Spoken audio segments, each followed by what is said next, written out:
We're going to be thinking about textures today. There are all kinds of textures, and I've written some examples down here. They include rough, like this scrubby sponge, smooth, like the paper or a table, bumpy, like the inside of this dishwashing glove, soft, furry, or fuzzy, like this scarf here. We're going to think about textures as we make some owls today. Here are a couple of owls that I've already worked on. I'm going to show you how I made each of those two owls, but I'm going to make them side by side so that you can see them next to each other. I'm going to go ahead and start with the head, one oval, and a second oval for the second owl. I'm going to make a great big letter U underneath each of these. This is going to be the body. And then I'm going to give each of these owls two wings. I'm going to do that by curving a line here and one here.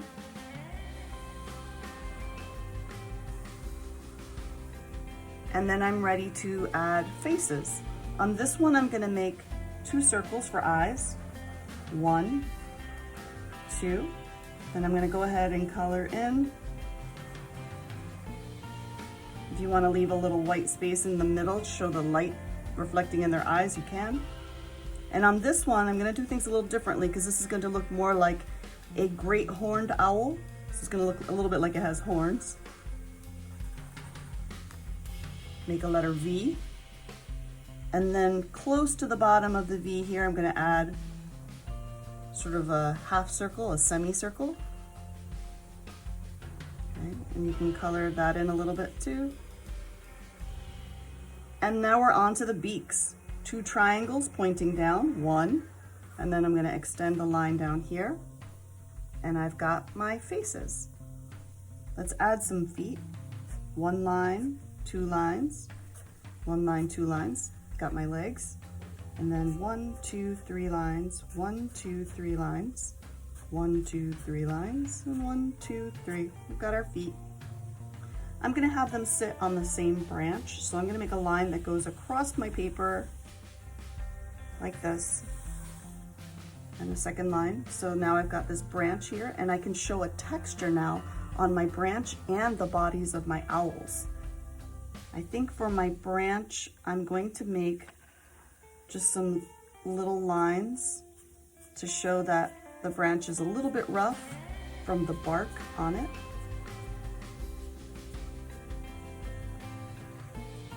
If you have a different idea for your texture, you can go ahead and do that, maybe spirally lines or curly lines, up to you.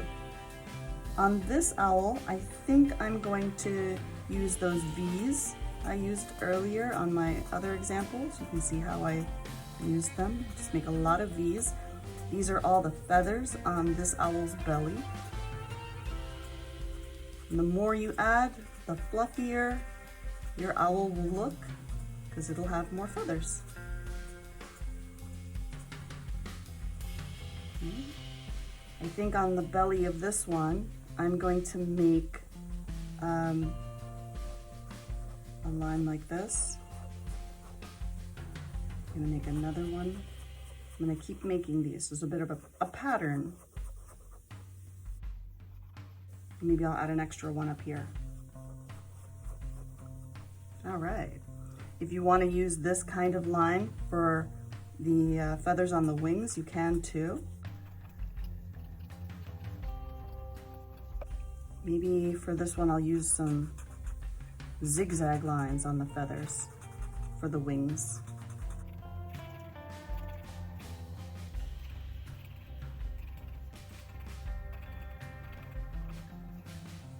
If you want to add feathers on the face, you can too. I think I'm going to leave this one alone, but I think I'm going to add some feathers on the top of this one's head. So I think I'm going to make some more of those V's.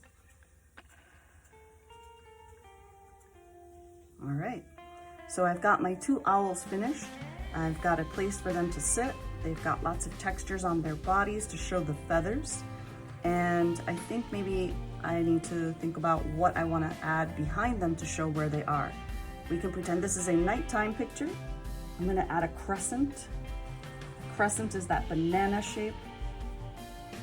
Sometimes the moon looks like this to us. And then I think I'll add some stars or maybe some snowflakes. I'll make some crisscross lines.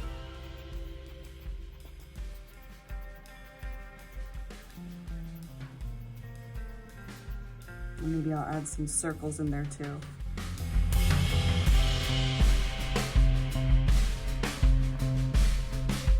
Don't forget to add some color, maybe with some crayons or markers.